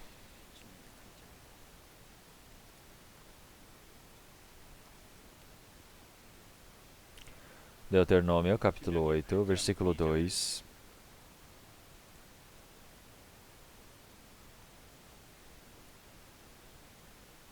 Deuteronômio, capítulo 8, versículo 2, eu irei ler. E te lembrarás de todo o caminho pelo qual o Senhor teu Deus te guiou no deserto estes 40 anos, para te humilhar e te provar, para saber o que estava no teu coração, se guardarias os seus mandamentos ou não. E te humilhou, e te deixou ter fome, e te sustentou com o maná, que tu não o conhecestes, nem teus pais o conheceram, para te dar a entender que o homem não viverá só de pão, mas de tudo o que sai da boca do Senhor viverá o homem. Nunca se envelheceu a tua roupa sobre ti, nem se inchou o teu pé nesses 40 anos. Vamos ler todos juntos o versículo 16. Que no deserto te sustentou com maná, que teus pais não conheceram, para te humilhar, para te provar, para no fim te fazer bem. Então, durante 40 anos, o povo de Israel, para chegar à terra de Canaã, eles passaram pelo deserto. Aqui o Senhor está explicando qual foi o motivo disto. Então, uma dessas coisas é para que ele possa abaixar a si mesmo. Então, no versículo 2, realmente para que ele abaixe a si mesmo. E assim no versículo 3 também, é para que ele abaixe a si mesmo. Para que ele abaixe a si mesmo. É por isso que durante 40 anos que eles passaram pelo deserto, o que é abaixar a si mesmo? Pela sua própria força, ele não consegue fazer nada, é algo para se compreender. Quer dizer que pela sua força não tem como viver naquele deserto. Não tem nem lugar para plantar. Não tem como viver pelo seu próprio desejo, pela sua própria vontade. E no deserto está o sol tão quente. Se o Senhor Deus ele não permitisse a sombra através das nuvens, eles não podem dormir, não podem viver. E pela noite, já que também é deserto, tem o vento gelado, o Senhor Deus, se ele não permitisse o tornado de fogo, eles não poderiam sobreviver. Quer dizer que pela ajuda do Senhor Deus, eles sobreviveram. Quer dizer que isso tudo foi feito pelo trabalho, pelo poder do Senhor Deus. Isso que não pode ser feito pelos homens. Então nós precisamos pensar no meio do sofrimento, no meio da dor, quando chegar, eu não consigo fazer nada. Então o Senhor, Ele nos faz abaixar dessa maneira. E o que pode se tornar benefício para nós? É dizer que nesse momento nós podemos olhar para o Senhor Deus, nós podemos depender da graça do Senhor Deus, nós podemos receber a verdadeira graça do Senhor. Quando nós nos rebaixamos através da fé, nós podemos nos tornar humildes, nós podemos, assim, perceber as dificuldades de cada irmão, nós podemos perceber quais são as coisas que faltam espiritualmente para cada irmão. Mas se não tiver nenhum problema, você não consegue enxergar essas coisas. É por isso que uma pessoa que realmente para que possa se tornar aquele que possa servir, ele o fez assim. Então, quer dizer que ele abaixou a si mesmo. Então este ano, o Senhor Deus, ele deseja nos abaixar, para que assim nós possamos viver uma vida de servidão diante do Senhor, para que nós todos, como grande exemplo do Senhor, nós podemos aprender diante do Senhor. Então, para isto, realmente dentro da nossa vida, todo sofrimento, toda tribulação, todas as coisas, é uma grande graça do Senhor Deus, não é? Quer dizer que o Senhor Deus, ele o faz para me abaixar, para que eu possa viver no meio da humildade. É algo que eu preciso agradecer. Porque em Jó capítulo 22, versículo 29, quando te abaterem, então tu dirás, haja exaltação. Então, quando eles me abaterem, realmente abaterem, eu posso ser exaltado por causa de que Deus salvará o humilde. Isso olhamos em 1 Pedro capítulo 5, versículo 4 em diante, o Senhor continuamente ele frisa o que é a humildade. Ele fala, semelhante vós, jovens, sede sujeitos aos anciões e sede todos sujeitos uns aos outros, revestivos de humildade, porque Deus resiste aos soberbos, mas dá graça aos humildes. Humilhai-vos, pois, debaixo da potente mão de Deus, para que a seu tempo vos exalte. Quer dizer que nós todos precisamos ser humildes e precisamos nos esforçarmos, nós precisamos realmente trabalhar. Quer dizer que quando nós somos humildes, nós podemos trabalhar fortemente pelo Senhor. Realmente o Senhor Deus, quando Ele for abater os arrogantes, Ele irá permitir o quê? O coração para os humildes. Quer dizer que quando você aumenta seu coração, você se torna um arrogante, você somente vai receber realmente o castigo do Senhor Deus. É por isso que nós, dentro dessa linha, desse traço onde o Senhor Deus, ele colocou o limite para nós vermos como humildes, nós precisamos fazê-lo. Por que esse trabalho da mão do Senhor Deus? O Senhor Deus, ele é todo poderoso. O Senhor Deus, ele deseja que todos os filhos possam se tornar realmente como verdadeiros filhos, realmente com dignidade e bem. É por isso que ele deseja. Realmente dentro desse objetivo do Senhor, existe um objetivo principal para fazê-lo o seu trabalho. É por isso que quando nós realmente fazemos o trabalho do Senhor Deus, assim nós seremos humildes nesse trabalho. É por isso que quando chegar o tempo, o Senhor Deus, ele irá nos exaltar. É por isso que o Senhor, ele lavar os pés dos discípulos. Isso é algo muito importante. Por que será que ele lavou os pés dos discípulos? Então, realmente, como eu fiz, que vocês possam fazer também. O Senhor Deus, ele deu o exemplo. Então, dentro da vida de fé também, a humildade e o serviço são as coisas mais importantes. Mas realmente dentro dessa vivência, como é que nós devemos viver? Como é que eu devo viver essa vida? Então eu preciso viver realmente servindo. O Senhor Jesus disse em Mateus capítulo 7, versículo 12, portanto, tudo o que vós quereis que os homens vos façam, fazê-lo também vós. Então, o Senhor que disse essa palavra, ele disse que o quê? Que nós precisamos servir verdadeiramente primeiro ao Senhor. Então, o Senhor é aquele que é necessário que possa receber a serviço. Porque já que nós fomos servidos pelo Senhor, nós precisamos servir aos outros também. Então, realmente não existe outra maneira para servir se nós queremos ser servir. Não tem como eu servir o próximo se eu não me tornar como um servo. Não tem como eu saber a dificuldade do outro. Eu não sei o que é necessário para a vida daquela outra pessoa. É por isso que o Senhor, ele está se rebaixando. É por isso que esse trabalho de lavar os pés, o Senhor Deus, ele está ensinando qual é o serviço, como é que você pode fazer o serviço e a humildade. É isso que o Senhor Deus, ele está nos ensinando agora. Então, quando nós olhamos para um ano que se passou, nós precisamos pensar realmente quanto que eu abaixei a mim mesmo. O que realmente o resultado, o que mostra, o que conclui que nós nos rebaixamos. Quer dizer que eu vivi a vida de servir ao próximo. Se eu estou servindo ao próximo, quer dizer que essa é a evidência de que eu abaixei a mim mesmo. Mas se eu não servir ao outro, quer dizer que esse é o testemunho de que eu não servi ao próximo. E assim, vamos voltar novamente para João capítulo 13.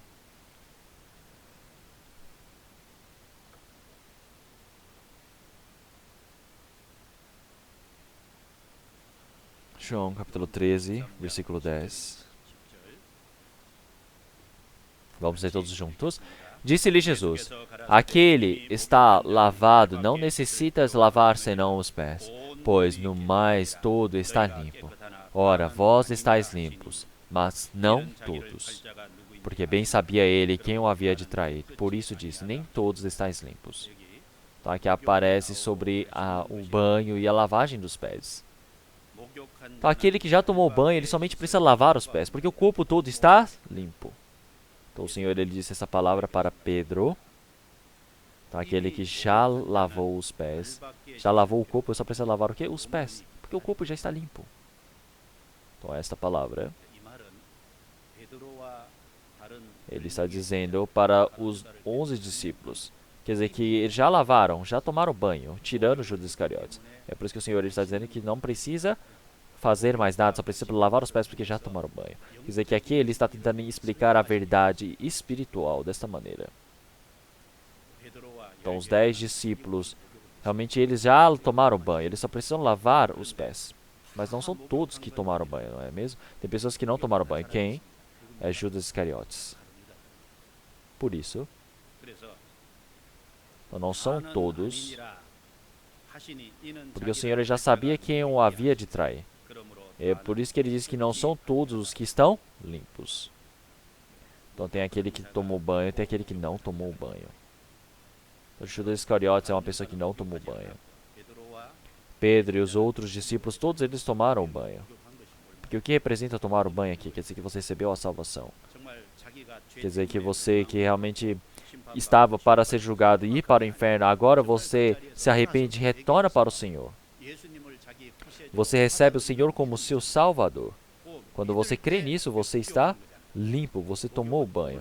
Quer dizer que isso mostra o quê? Que você recebeu o perdão dos pecados. Isso acontece o quê? Uma vez na vida. Então Pedro e os outros discípulos, eles já acreditavam no Senhor Jesus, que realmente havia de morrer e havia ressuscitar por causa do pecado deles. É por isso que eles todos já tomaram banho. Eles já tomaram banho. Vamos ver João capítulo 17 também. Então os 11 discípulos acreditaram, mas Judas Iscariotes não acreditou. Então versículo 8. Vamos ler todos juntos. Porque lhes dei a palavras que tu me deste, e eles as receberam, e têm verdadeiramente conhecido que sai de ti, e creram que me enviaste.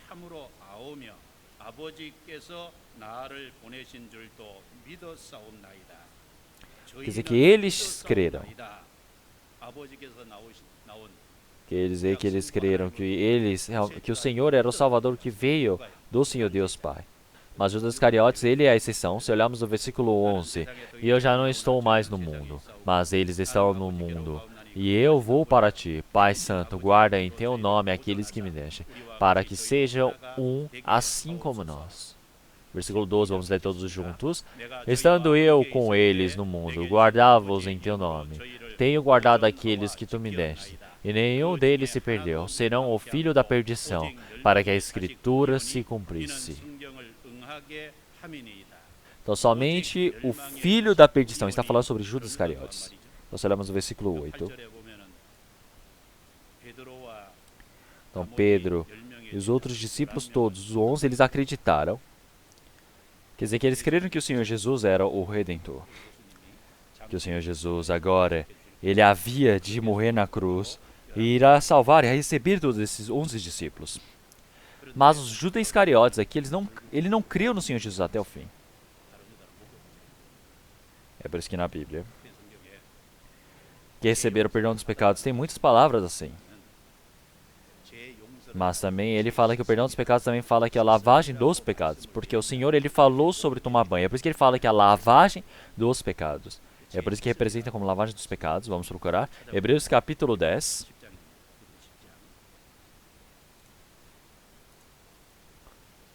Capítulo 10, versículo 21 e 22.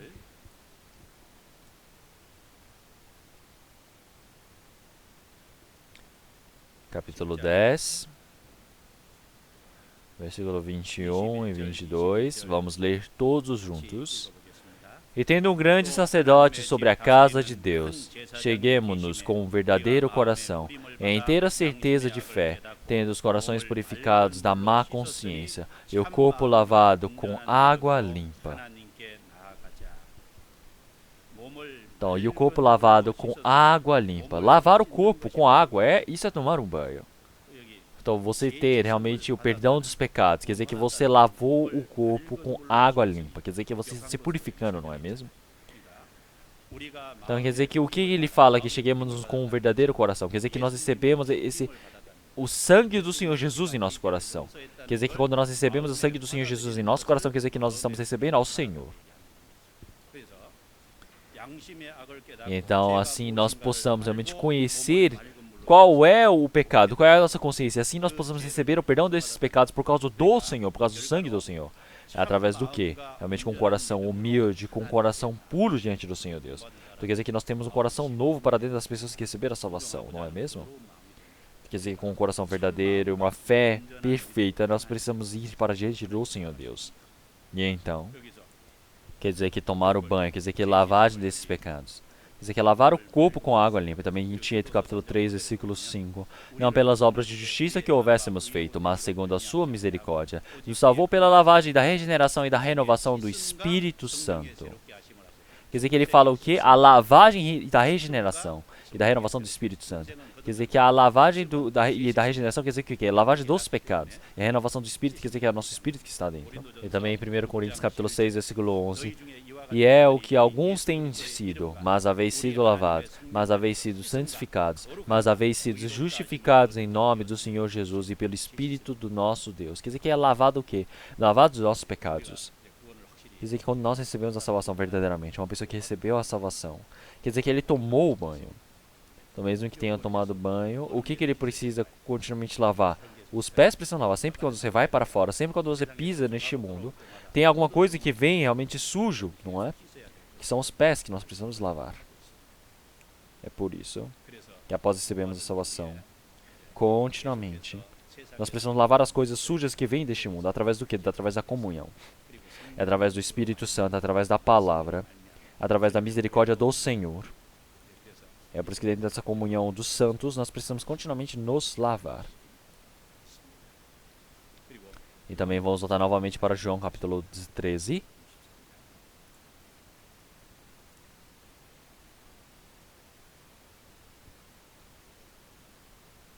João capítulo 13, versículo 8. Disse-lhe Pedro, nunca me lavarás os pés. Respondeu-lhe Jesus, se eu te não lavar, não tens parte comigo.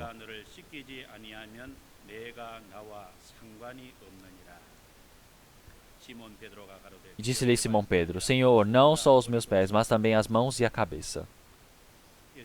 O Senhor Jesus ele foi lavando os pés dos seus discípulos um a um, e quando chegou na frente de Pedro, ele disse o quê? Senhor, você não pode lavar os meus pés, porque o Senhor é o mestre e eu sou seu discípulo.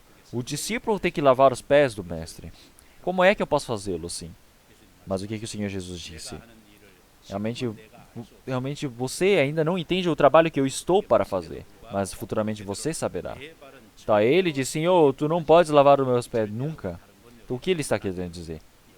Quer dizer que eternamente, agora ou depois, jamais o Senhor vai poder lavar os meus pés.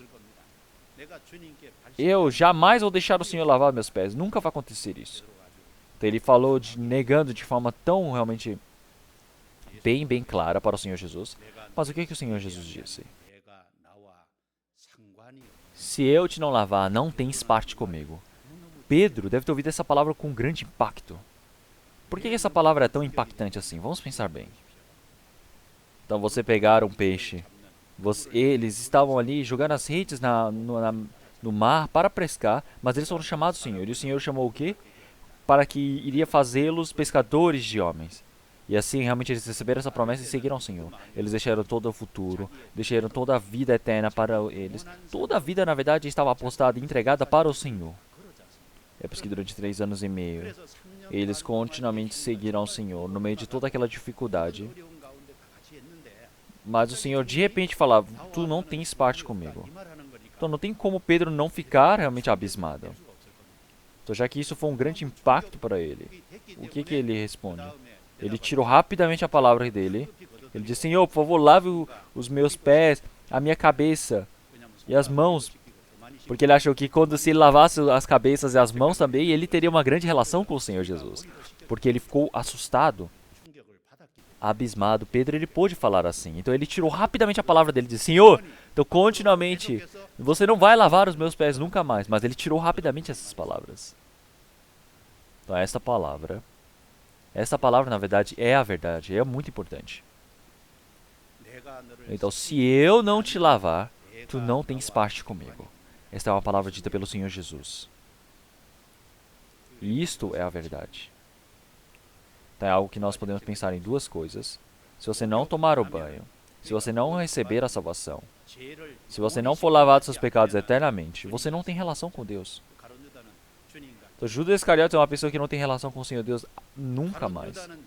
Judas Iscariotes, ele nunca foi lavado pelo Senhor. Os pecados jamais foram lavados. Ele nunca recebeu o perdão dos pecados. E é por isso que Judas Iscariotes, ele se tornou uma pessoa que não tem relação nenhuma com Deus eternamente. Então por que nós chamamos o inferno de segunda morte? Porque a primeira morte é a morte da separação do espírito da carne.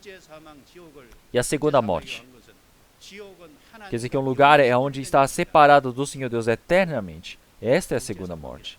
É um lugar onde você está dividido, separado do Senhor Deus eternamente. E também, uma pessoa que recebeu a salvação é uma pessoa que tem relação com Deus. Mas realmente é uma pessoa que tem relacionamento espiritual com o Senhor Deus. Porque agora irá passar a eternidade com o Senhor. Então, mas se o Senhor, ele não... Se o Senhor diz, realmente, se eu não te lavar, tu não tens parte comigo. Então, realmente, quando nós vivemos este mundo, nós temos muitos desses sujeiras que vêm deste mundo e que vêm colado, que está errado.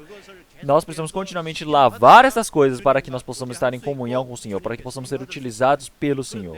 Mas após receber a salvação, realmente você precisa ser continuamente lavado pelo Senhor. Mas você pegando um grande pecado e você não é lavado, mesmo você tendo um grande erro e você não é lavado, então você não pode ter comunhão com o Senhor Deus. Então você pode se tornar uma pessoa que não tem nenhuma relação com o Senhor Deus na comunhão. E pode ser que você não tenha relação nenhuma para ser utilizado no trabalho do Senhor Deus. E isso é uma palavra surpreendente. O Senhor Jesus não disse para Judas Iscariotes, disse para quem? Para Pedro. Então, para Pedro, que já está lavado, o Senhor disse que se o Senhor não lavar os pés, ele não tem parte comigo. Então, durante um ano, todas as sujeiras que veio deste mundo, se existe algo errado diante do Senhor Deus, realmente esse amor, verdadeiro primeiro amor que nós temos com o Senhor, nós precisamos realmente retornar. Porque o Senhor, ele disse que se o Senhor ele não lavar o que ele é, não tem parte comigo. Então nós realmente precisamos ser lavados. Quando nós somos lavados, então verdadeiramente quando recebemos a salvação, continuamente pela palavra do Senhor Deus, nós precisamos ser lavados. Isso é algo exato. Então isso é algo que nós precisamos pensar profundamente. Se olharmos em 1 Coríntios capítulo 9, antes subjugo o meu corpo e reduzo a servidão, para que pregando aos outros, eu mesmo não venha de alguma maneira a ficar reprovado. Então o apóstolo Paulo, ele foi utilizado para pregar o evangelho, mas ele ficou com medo de ele se tornar reprovado diante do Senhor Deus. É por isso que ele realmente subjugava o seu corpo para obedecer, para se sujeitar. Então, até quando que nós precisamos ser utilizados pelo Senhor Deus? Até o final. Como é bom ser utilizado até o final. Então, para ser utilizado até o final pelo Senhor, nós precisamos ser lavados continuamente diante do Senhor. Quer dizer que nós precisamos permanecer dentro da palavra do Senhor Deus e ser lavado continuamente. E assim, versículo 13... E então, versículo 14 e 15, vamos ler todos juntos novamente. Ora, se eu, Senhor e Mestre, vos laveis os pés, vós deveis também lavar os pés uns aos outros, porque eu vos dei o exemplo, para que, como eu vos fiz, façais vós também. Então, realmente é certo que nós lavemos os pés uns dos outros. Quer dizer que dentro da evangelização, dentro da palavra, nós precisamos lavar os pés uns dos outros. Nós precisamos perceber que esse é o trabalho do Senhor Deus que se manifesta. Onde que nós lavamos os pés uns dos outros? Realmente é dentro da evangelização, dentro da comunhão. Realmente dentro da comunhão dos irmãos, seja da comunhão das irmãs, das senhoras, quando eu estou no trabalho voluntário, seja na palavra de quarta-feira. Realmente nós precisamos servir uns aos outros. Realmente, continuamente eu preciso perceber, preciso ver se eu estive presente nesse trabalho de lavar os pés. Então, se eu não participei desse trabalho, eu não estou limpo, quer dizer que eu não pude me tornar limpo. Então, o que isso quer dizer? Quer dizer que eu não dei o meu coração para participar. Então, vós também, realmente é correto que lavemos os pés uns dos outros. Quer dizer que nós realmente, dentro da palavra do Senhor Deus, verdadeiramente tem o coração de querer servir, de estarmos juntos ao Senhor. Mas realmente você não tem lavado os pés do Senhor. Quer dizer que mesmo que você tenha lavado, mesmo que você tenha participado, pelo coração, o seu coração não estava ali para lavar verdadeiramente. É por isso que o pé só foi e voltou, não é? É somente uma dessas duas coisas. Quer dizer que realmente não houve o trabalho da lavagem. Também admite qual é esse trabalho da lavagem. Realmente nós vivemos continuamente entrando em contato com este mundo. Nós entramos em contato com este mundo, nós temos relações com as pessoas deste mundo. Mas, realmente, qual a sujeira que pode vir em nós? Realmente, o que nós podemos estarmos fazendo neste mundo? Quer dizer que nós podemos ter o pensamento errado, nós podemos ter a vivência errada, formas, cultura errada pode vir colada em nosso corpo, que pode nos estragar. Então, se nós lavarmos continuamente, quer dizer que nós podemos corrigir sempre. É por isso que se existe alguma coisa errada que precisa ser corrigida, nós precisamos continuamente, através da palavra do Senhor Deus, corrigir essas coisas. E também se olharmos em 2 Reis, capítulo 4, versículo 40, no tempo de Eliseu, eles criaram numa panela um ensopado para eles comerem, mas ali dentro estava a morte na panela. Eles falaram, a morte na panela. O que Eliseu fez? E jogando a farinha ali dentro, o veneno se tornou um antídoto.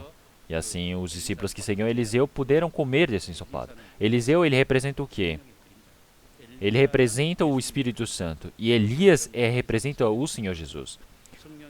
Então, porque o Elias foi embora, então Eliseu ficou, quer dizer que como Espírito Santo, quer dizer que no meio da comunhão, junto conosco, e assim todo ensinamento errado, realmente mesmo que ele entre para dentro dessa comunhão, através da palavra, continuamente nós estamos aprendendo, olhando a vivência dos santos, o veneno se torna o quê? Um antídoto. E quando nós estivermos ali dentro, uma pessoa que bebia, ela pode parar de beber. Uma pessoa que fumava, pode parar de fumar. E assim, se tem algum pecado que é um hábito, continuamente se ele participar ali dentro, ele vai o quê? Melhorando, vai largando isto. Quando nós vamos ao mundo, nós podemos ver que tem vários desses corações de querer desejar este mundo.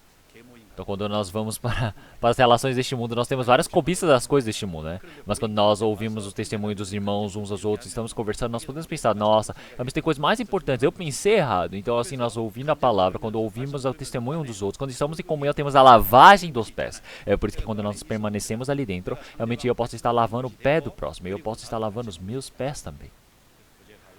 É por isso que nós precisamos realmente dentro dessa palavra do Senhor Deus, dentro dessa lavagem dos pés, precisamos sempre estar nos purificando. Então precisamos nos lavar continuamente, porque se nós não nos lavarmos, não vai dar certo. Se olharmos o tabernáculo no Antigo Testamento, nós podemos ver que existe o local do holocausto, a pia, o lugar santo e o santíssimo.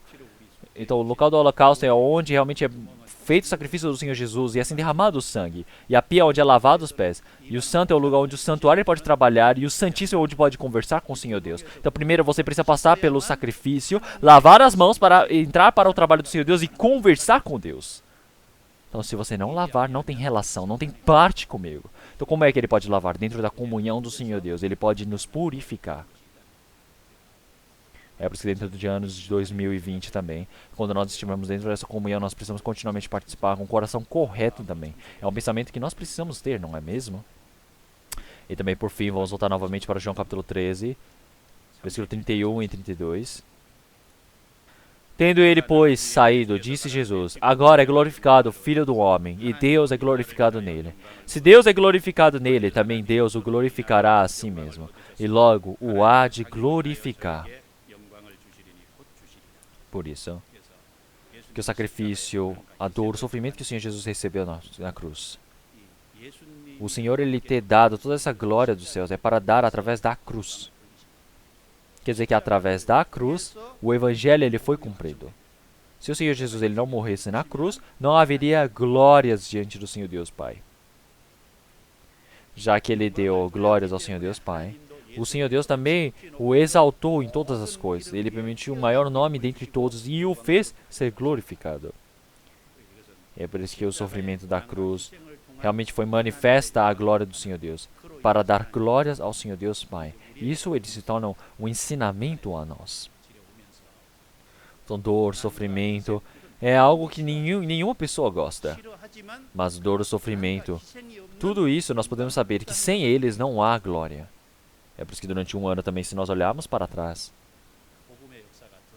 o que nós podemos perceber é que se o trabalho do Evangelho não foi manifesto, quer dizer que o sacrifício, o esforço ainda não se apareceu.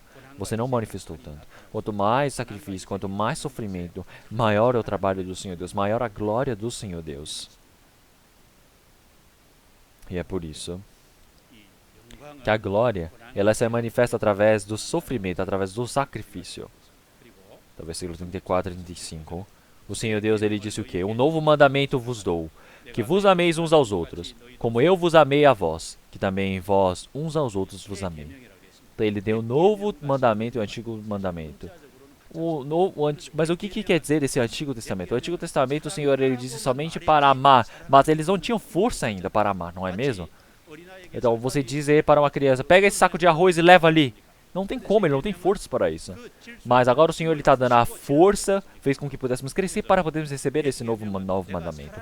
Então quer dizer que o primeiro, o Senhor Deus, ele faz compreender que eu não tenho o amor, eu sou um pecador através do mandamento antigo. Mas com o novo mandamento, agora eu recebi este amor do Senhor Deus, recebi o poder do amor do Senhor Deus. E assim eu cresci, assim posso fazer o trabalho do Senhor Deus. Então realmente nós precisamos nos amar, amar os outros como o Senhor Deus, ele nos amou. E é por isso, quando recebemos a salvação, então verdadeiramente nós desejamos o amor do Senhor Deus. Este amor do Senhor que nos ama até o fim. Então é por isso que quanto mais próximo está a vinda do Senhor, o que nós precisamos fazer? Então está próximo o retorno do Senhor, então nós precisamos sempre estar orando. Então nós sempre precisamos estar realmente com tudo, desejando afetuosamente o amor do Senhor. Então nós estamos orando é algo muito importante. Mas algo mais importante do que isso é sempre estarmos adiante para fazer esse trabalho do Senhor Deus e amar um ao outro. Então o amor ele pode encobrir os pecados. Então passando mais este ano, o Senhor ele disse para nós amarmos. Então se existe alguém que eu não consigo amar, eu preciso estar perdoando. Porque se hoje mesmo o Senhor ele retornar, não é eu subir aos céus e acabar. Eu preciso perdoar os pecados, não é mesmo? E é por isso que nós realmente com maior esforço precisamos amar uns aos outros. Porque o amor ele pode encobrir os pecados. Então quando nós nos amarmos, todos os outros sabereis que vós sois os meus discípulos. Quer dizer que nisso realmente é manifesto o amor do Senhor Deus, o trabalho do Senhor Deus. Então quer dizer que nós todos, quando nós estamos realmente dessa maneira, nós podemos saber que nós somos participantes deste amor do Senhor Deus. Realmente é um lugar onde o trabalho do Evangelho pode ser manifesto. Está aprendendo muitas palavras de João capítulo 13 e nós podemos ver que mais este ano também, o que está se passando em João capítulo 13. Nós precisamos refletir a nossa vida. Nós precisamos ver como é que nós vivemos a nossa vida. E nós também precisamos pensar como é que nós iremos viver mais este um ano também. Vamos orar.